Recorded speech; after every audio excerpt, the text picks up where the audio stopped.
तीसरी लहर की तैयारी पूरे स्वास्थ्य ढांचे को करेगी मजबूत। बड़ी सुविधाओं से स्वास्थ्य सेवाओं की बदलेगी तस्वीर। केंद्र सरकार की ओर से घोषित दूसरा स्वास्थ्य पैकेज तीसरी लहर की तैयारियों के साथ साथ स्वास्थ्य ढांचे को अस्थायी रूप से मजबूत भी करेगा। कोरोना की दूसरी लहर की व्यापकता और टीकाकरण की बढ़ती रफ्तार के आधार पर भारतीय चिकित्सा अनुसंधान परिषद ने तीसरी लहर की दूसरी लहर की तुलना में कमजोर होने का अनुमान लगाया। जाहिर है कि पैकेज मजबूत होने वाले स्वास्थ्य ढांचे का लाभ लंबे समय तक आम लोगों को मिलता रहेगा। कोरोना की तीसरी लहर के बारे में वैसे तो अलग अलग अनुमान लगाए जा रहे हैं, लेकिन अभी तक किए हुए अध्ययनों से यह साफ है कि कोरोना से पहले संक्रमित होने वालों और वैक्सीन लेने वालों को संक्रमित होने की संभावना कम होती है और संक्रमित होने के बाद भी बहुत कम लोगों को अस्पताल में भर्ती कराने की जरूरत पड़ती है। दूसरी लहर की व्यापकता का सही अंदाजा तो सीरो सर्वे की रिपोर्ट आने के बाद ही पता चलेगा, लेकिन कई शहरों में हुए स्थानीय स्तर पर हुए सीरो सर्वे में 90% तक लोगों के संक्रमित होने के सबूत मिले हैं। जाहिर है कि ऐसे लोगों में तीसरी लहर का प्रभाव दूसरी लहर जैसा नहीं होगा। पंचायतों का कार्यकाल 15 जनवरी तक बढ़ेगा। मंजूरी के लिए राज्यपाल को भेजा अध्यादेश। झारखंड में त्रिस्तरीय पंचायती राज संस्थाओं का कार्यकाल 15 जनवरी तक बढ़ेगा। इनकी अवधि दूसरी बार 6 महीने तक के लिए बढ़ाना तय हो गया है। राज्य मंत्रिपरिषद की मंजूरी की आशा में मुख्यमंत्री हेमंत सोरेन ने इस पर सहमति दे दी। इसे राज्यपाल की मंजूरी के लिए भेजा गया है। राज्यपाल की मंजूरी मिलते ही जिला परिषद, पंचायत समिति और ग्राम पंचायतों की अवधि का विस्तार अगले 6 महीने के लिए बढ़ाया जाएगा।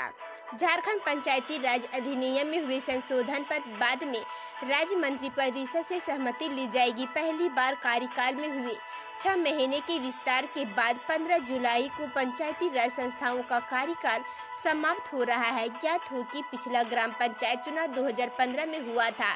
प्रावधान के तहत पहली बैठक के बाद 5 साल की अवधि का कार्यकाल 15 जुलाई को पूरा हो गई।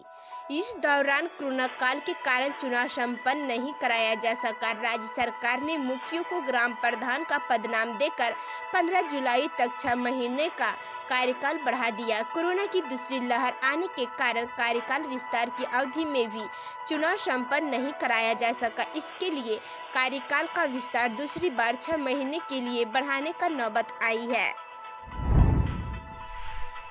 निखिल को किसने मारी गोली? बक्सर डीएसपी की सर्विस रिवॉल्वर से चली गोली, पटना की युवक की मौत। झारखंड के कोडरमा जिले के चंदवार थाना क्षेत्र में शुक्रवार को जोहर पुल के पास बिहार के एक प्रशिक्षु डीएसपी की सर्विस रिवॉल्वर से चली गोली से निखिल रंजन नामक युवक की मौत हो गई। निखिल रंजन पटना का रहने वाला था। वह पटना से अपने दोस्तों के साथ चंदवार घूमने आया था। इसमें बक्सर में तैनात प्रशिक्षु डीएसपी आशुतोष भी थे।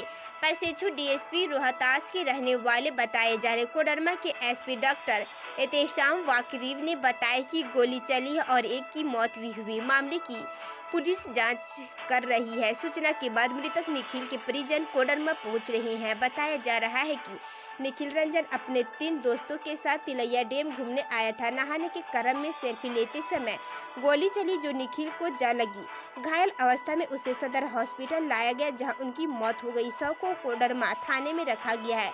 घटना की सूचना पाकर स्थानीय पुलिस निखिल के दोस्तों को लेकर घटना स्थल पर पहुंची। पुलिस निखिल के दोस्तों से पूछताछ कर रही है। उनके एक दोस्त के भागने की सूचना है। गोली चलने से युवक की मौत हुई है। जिस रिवॉल्वर से गोली चली है वह प्रशिक्षु डीएसपी का सर्विस रिवॉल्वर है। बिहार की तर्ज पर हेमंत सरकार झारखंड में भी खोलने जा रही स्कूल व कोचिंग। अनलॉक 6 में मिलेगी ये छूट। राज्य में कोरोना संक्रमण की दर काफी कम हो चुकी है। हाट बाजार, मॉल, सिनेमा हॉल समेत तमाम तरह के प्रतिष्ठान खुल चुकी हैं। इसके बावजूद भी अब शिक्षण संस्थान जैसे स्कूल, कॉलेज, कोचिंग के अलावा मंदिरों के खुलने का इंतजार है। उम्मीद है अनलॉक 6 में इन सभी को खोलने की अनुमति राज्य सरकार दे। शिक्षण संस्थानों को खोलने को लेकर अभिभावकों के साथ साथ कोचिंग शिक्षण संचालक और चैम्बर भी अपना समर्थन कर रहे। इनका मानना है कि कोरोना संक्रमण काल में मानव जीवन के बाद यदि सबसे अधिक प्रभाव किसी चीज पर पड़ता है तो वह शिक्षा व्यवस्था पर। कोरोना की दूसरी लहर खत्म होने से पहले खुलने लगे स्कूल। बिहार के बाद हरियाणा और गुजरात का फैसला। देश में कोरोना केसेज में गिरावट के साथ साथ अलग अलग राज्यों में स्कूल और कॉलेज खोलने की तैयारियां होने लगी है। शुक्रवार को हरियाणा के शिक्षा मंत्री ने इसको लेकर बयान जारी किया। वहीं गुजरात में 15 जुलाई के बाद इसकी तैयारी हो रही। गौरतलब है कि बिहार में भी स्कूल खोलने की तैयारियां चल रही है। समाचार एजेंसी ANI के मुताबिक हरियाणा के शिक्षा मंत्री ने 9वीं से 12वीं तक के स्कूल खोलने की बात कही है। इसके मुताबिक 16 जुलाई से छात्रों को स्कूल बुलाया जा सकता है। हालांकि इस दौरान सोशल डिस्टेंसिंग का पालन अनिवार्य रहेगा। अगर स्थिति अनुकूल रहती है तो अन्य कक्षाओं के छात्रों को भी बुलाया जा सकता है। उद्योग विभाग की समीक्षा बैठक में सीएम हेमंत बोले, औद्योगिक विकास और निवेश को बढ़ावा देने को सरकार प्रयासरत। झारखंड के मुख्यमंत्री हेमंत सोरेन ने उद्योग विभाग के उच्च स्तरीय समीक्षा बैठक की। उन्होंने बड़े उद्योगों के साथ लघु कुटीर और गृह उद्योग को बढ़ावा देने के लिए अधिकारियों को कई दिशा निर्देश दिए। साथ ही सिंगल विंडो सिस्टम को कारगर तरीके से लागू करने पर जोर दिया है। सीएम हेमंत सोरेन ने कहा कि झारखंड में उद्योगों के विकास के लिए पर्याप्त संभावनाएं हैं। यहाँ उद्योगों के लिए माकूल वातावरण और औद्योगिक निवेश को बढ़ावा देने के लिए निवेशकों को सुविधाएं और रियासतें देने की दिशा में सरकार लगातार प्रयास कर रही है। उन्होंने कहा कि झारखंड में कृषि आधारित उद्योग, खासकर फूड प्रोसेसिंग के क्षेत्र में काफ़ी संभावना है। यहाँ भी निवेश को बढ़ावा देने की ज़रूरत है। यहाँ भी सिंगल विंडो सिस्टम को कारगर तरीके से लागू किया जाए ताकि यहाँ आने के लिए निवेशक आकर्षित हो सके।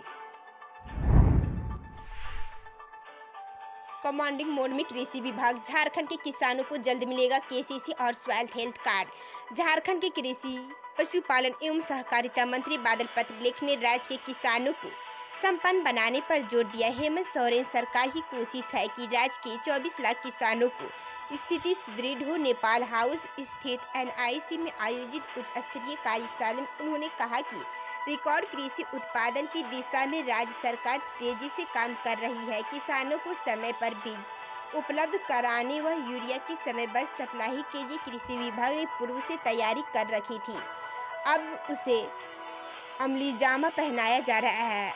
राज्य स्तरीय कार्यशाला में सभी जिला कृषि पदाधिकारियों और विभाग से जुड़े पदाधिकारियों को संबोधित करते हुए कृषि मंत्री श्री बादल ने कहा कि अब तक 2,46,000 किसानों को कर्ज माफी के लिए बैंकों को 980 करोड़ रुपए कृषि विभाग के उपलब्ध करा दिया है।